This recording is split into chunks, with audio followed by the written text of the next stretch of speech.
আজকে জানেন সকাল থেকে শরীরটা খুব একটা ভালো লাগছিল না, তাই ভিডিও বেশি কিছু করা হয়নি। আর 9টার সময় করে আমার শাশুড়ি মা ফোন করেছিলেন।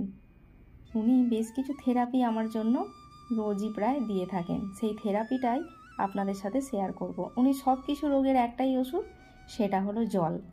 উনি কি জল থেরাপি দেন, আর উনি একজন বিশিষ্ট জল থেরাপিস্ট। সেই থেরাপিগুলো আজকে আপনাদের সাথে না হয় শেয়ারই করি।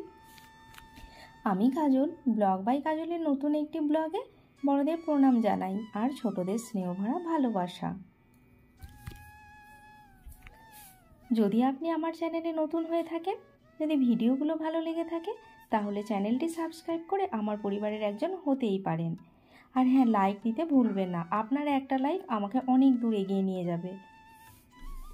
আর কমেন্ট করে জানাতেও ভুলবেন না যে ভিডিওগুলো কেমন হয়েছে। এটা আমার সোনার স্কুলে, আর এত নোংরা, সেই জন্য আপনাদের সাথে শেয়ার করলাম। কি জল থেরাপি আমার শাশুড়ি মা ব্যবহার করে বলছি। যদি পেটে ব্যথা করে তাহলে বলেন ঠান্ডা জল খেয়ে নাও, যদি গলায় ব্যথা করে তাহলে বলে গরম জল খেয়ে নাও, যদি দাঁতে ব্যথা করে গরম জলে কুলি করে নাও, আবার যদি মাথার যন্ত্রণা হয় গরম জলে স্টিম নিয়ে নাও, যদি জ্বর হয় তাহলেও বলে বারবার জল খাও, যদি পেটের আরও গণ্ডগোল হয় বলে বেশি করে করে জল খাও, তাহলে ঠিক হয়ে যাবে। স্কিনের সমস্যাতে উনি জল থেরাপি ইউজ করেন। স্কিনের সমস্যা হলে বলে বেশি করে জল খাও, স্কিন ভালো থাকবে। যদি পেটের গণ্ডগোল হয়, যদি অনেক দিন ধরে পটি না হয়, তাহলেও বলে জল খেয়ে নাও, পেট ভালো থাকবে। কখনো সখনো রাতে যদি না ঘুম হয়, তাহলেও বলে বেশি করে রাতেবেলা জল খেয়ে শোবে, খুব ভালো ঘুম হবে। আবার যদি খুব ঘুম পায়, তখন উনি বলেন চোখে বেশি করে জল দাও, তাহলে ঘুম ছেড়ে যাবে।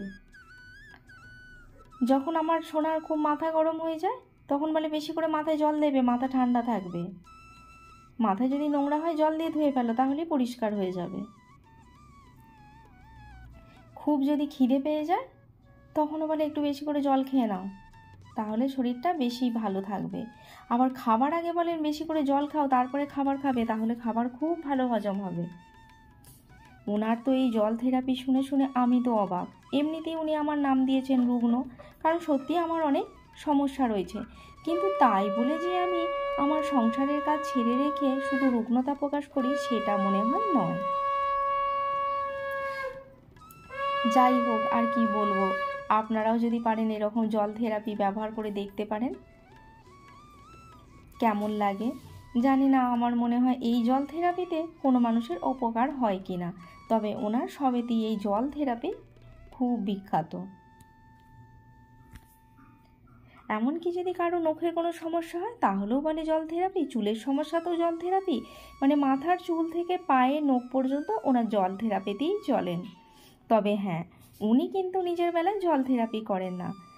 ওনার হাঁটুর সমস্যা রয়েছে, সেই জন্য হোমিওপ্যাথি ডাক্তার, আবার কিছু সমস্যা হলে অ্যালোপ্যাথি ডাক্তার।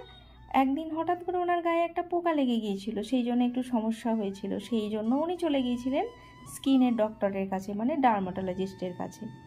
এই হলো ওনার জল থেরাপি, যেটা শুধু আমার জন্যই প্রযোজ্য। আর আজকে দেখুন সোনাকে শনিবার আমি খুব একটা পড়তে বসাই না, কারণ ওর পড়ার খুব চাপ থাকে, কিন্তু ওর সেই একটা নেশা, বই নিয়ে বসে পড়েছে পড়তে। কেমন জায়গায় বসেছে দেখুন। আর আজকে জানেন তো, সকাল থেকে সেরকমভাবে কিছু রান্না বান্না করাই হয়নি। আপনারা দেখলেন, বললাম না আজকে শরীরটা ভালো ছিল না, এই কারণেই, কারণ কালকে রাতে না হাজব্যান্ড মানে মিস্টার অধিকারী অনেক রাত্রিতে ফিরেছে। আমার শুতে শুতে প্রায় 12টা বেশি হয়ে গিয়েছিল। আবার সকাল 5টায় উঠেছি, সেইভাবে জানেন তো বন্ধুরা ঘুম হয়নি, ওই জন্যই শরীরটা ভালো লাগছিল না। আর সকালে সেরকমভাবে রান্নাও হয়নি, ওই একটু ফুলকপির তরকারি করেছিলাম, ওটাই চলেছে। আর এই যে সন্ধেবেলা চলে এসেছি, একটু চিকেনের KFC টাইপের ফ্রাই বানাবো, সোনা বলছিল তাই। আর এই সামনে KFC দোকান নেই, তাই এরকমভাবেই বানাবো। সেই জন্য কর্নফ্লাওয়ার, রসুনের পেস্ট, আদার পেস্ট, গুঁড়ো লঙ্কা, আর এখানে গোলমরিচ, বেশ কিছুটা গরম মশলা, টক দই, লেবু, সব মিশিয়ে মশলাটা তৈরি করে নিয়েছি। আর এখানে 4টে লেগ পিস ফ্রিজে আগে থেকেই ছিল, ওই 4টে লেগ পিস অনেকক্ষণ বের করে আমি একটু জলে ভিজিয়ে রেখেছিলাম, যাতে ওটার বরফটা ছেড়ে যায়। তারপরে ওটাকে এই মশলাটা করে ওর মধ্যে দিয়ে দেব। আর সোনাকেও ডেকেছি, ও জানেন তো এইসবে খুব ইন্টারেস্টেড। আর চলুন, এই যে মশলাটা হয়ে গেছে, এবার এর মধ্যে লেগ পিসগুলো দিয়ে দিই। লেগ পিসগুলো বের করে একটু ছুরি করে কেটেও নিয়েছি যথারীতি। আর সোনাকে বলছিলাম বাবা হাত দিস না, কারণ হাত জ্বালা করবো, ছোট তো। কিন্তু কে শোনে ওর কথা, ওই যে হাত দিয়ে পুরো ওগুলোকে মাখতে বসে গেছে। তো এগুলো যথারীতি সোনাই মেখে দিয়েছে। তারপর আমি এগুলোকে রেখে KFC স্টাইলের করব না, সেই জন্য মেখে ওগুলোকে একটু ঢাকা দিয়ে প্রায় 15-20 মিনিট মতো রেখে দিয়েছিলাম। আর আপনারা চাইলে বাড়িতে এইভাবে বানিয়ে খেতে পারেন, কিন্তু এটা বেশ মজাদার হয়েছিল।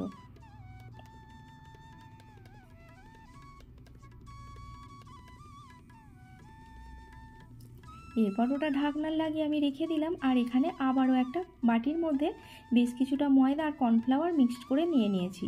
আপনাদের কাছে কর্নফ্লাওয়ার না থাকলে ময়দাই নিয়ে নেবেন। আর তার মধ্যে গোলমরিচ, একটু জিরে ধনের পাউডার, অল্প একটু শুকনো লঙ্কার গুঁড়ো আর নুন দিয়ে ভালো করে ওটা মিক্সড করে নিচ্ছি। এদিকে তো সব রেডি হয়ে গেল, ভাজার জন্য তো তেল রেডি করতে হবে না, তাই গ্যাসটা জ্বালিয়ে আর ওখানে তেলটাও দিয়ে দিয়েছি। আর জানেন তো, চিকেনের এরকম বিভিন্ন ধরনের রেসিপি আমি ট্রাই করতে থাকি।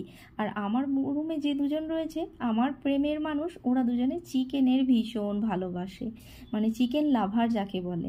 তো তারপরে এই যে এইভাবে কোটিং করে নেবো, নিয়ে আর ওর মধ্যে ভাজতে থাকবো। ভাজার পর কেমন হয়েছে চলুন আপনাদের দেখাবো। আর এরই মধ্যে মিস্টার অধিকারী চলে এসছে, ওকে একটু চাও করে দিলাম। আর বিকালের কাজগুলো বাচ্চাদেরকে পড়িয়ে টড়িয়ে ওগুলোও সেরে রেখেছিলাম।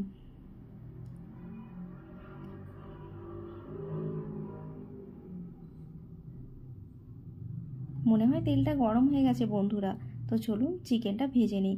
কালো চিকেন হবে জানেন বন্ধুরা, কিন্তু ওদের কে বলে, ওদের চিকেন চাই।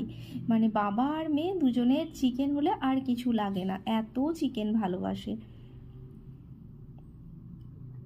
আর এই যে বলতে বলতে এক পিঠটা হয়ে গেছে, পাল্টি মেরে দিয়েছি। দেখতে বেশ ভালো হয়েছে না বন্ধুরা? আপনারা ট্রাই করতে পারেন। তো চলুন এগুলো সন্ধেবেলা গরম গরম খেয়ে নিই। আর একটু ভেজে নেব, ওটাই ভাতের সাথে আজকে খেয়ে নেব। আর একটু সকালের ওই ফুলকপির সবজি রয়েছে, একটু ডাল সেদ্ধ দিয়ে দেবো, ব্যাস হয়ে যাবে রাতটা। তো আপনাদের মনে হয় এতক্ষণ রাতের খাবার খাওয়া হয়ে গেছে, আপনাদের হয়তো অনেকেরই এখন রাতের খাবার খাওয়া হয়ে গেছে। তাই সবাইকে শুভরাত্রি। আর আগামীকাল রবিবার আমি কি করি সেটা আপনাদের সাথে শেয়ার করব। কারণ আমার অনেক রিলেটিভই বলে আমি নাকি রবিবারে সারাদিন ঘুমিয়ে বসেই কাটাই, আমার তো কোনো কাজ নেই। হয়তো কোনো কাজ নেই, সেই অকাজগুলোই না হয় আপনাদের সাথে শেয়ার করব। আর আপনারা তো আমার পরিবারের সদস্য, সেই অকাজগুলোই না হয় দেখবেন। তো বন্ধুরা, আপনারা শারীরিক আর মানসিক দিক থেকে সুস্থ থাকবেন, এটাই কামনা করি। আজকের মতো বিদায় বন্ধুরা, দেখা হবে আগামীকাল অন্য রূপে অন্য একটি ব্লগ নিয়ে। Bye bye.